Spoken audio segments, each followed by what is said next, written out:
Ndugu mtazamaji, karibu tena kwenye YouTube channel yetu. Na leo tunakuletea magonjwa yanayopatikana kwenye alizeti, kwenye zao la alizeti. Tuko na mtaalamu hapa. Mtaalamu, ni nini inaweza kusababishwa na hali kama hii? Hii hapa ni alizeti, kama unavyoiona imeliwaliwa manyasi yake, na pia kama kuna weusi fulani hivi hapa katikati. Yes, wadudu tunazana. Tuambie sababu ni nini?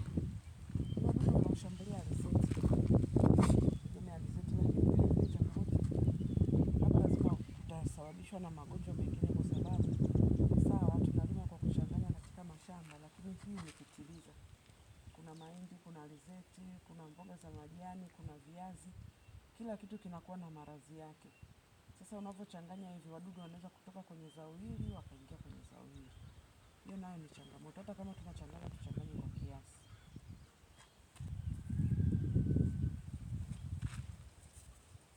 Hilo nalo limeathirika.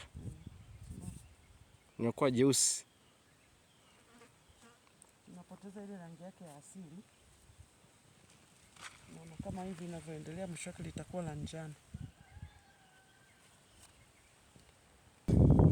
Kwa hiyo ndio hivyo kama unavyoona ndugu mtazamaji, maana hapa pia mkulima amechanganya mazao mengi. Inawezekana pia hata hii alizeti kaathirika kwa sababu hata kama tunaita intercropping, lakini hii imezidi kwa sababu hapo unavyoona kuna alizeti, kuna mahindi, kuna viazi mviringo, kuna maharage, baadhi, kuna mboga za majani za majani ya maboga kama unavyoweza kuona kwa mbali.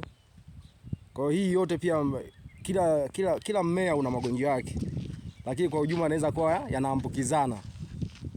Sawa, kwa hiyo unavyofanya kupanda kwa mazao mengi kwenye shamba moja, inabidi upande kwa mstari, labda waweza uamue mstari huu ni mahindi, unaofuata ni zao lingine na kadhalika, ili kuepuka nini? Magonjwa kama haya.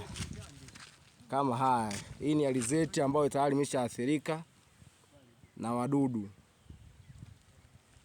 Mkulima pia inabidi apige dawa za kuzuia wadudu kwa wakati, na shamba liwe safi muda wote.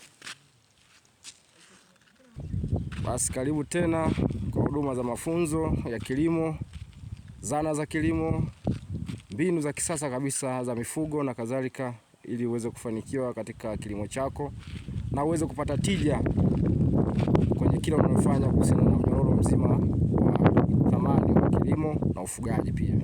Asanteni.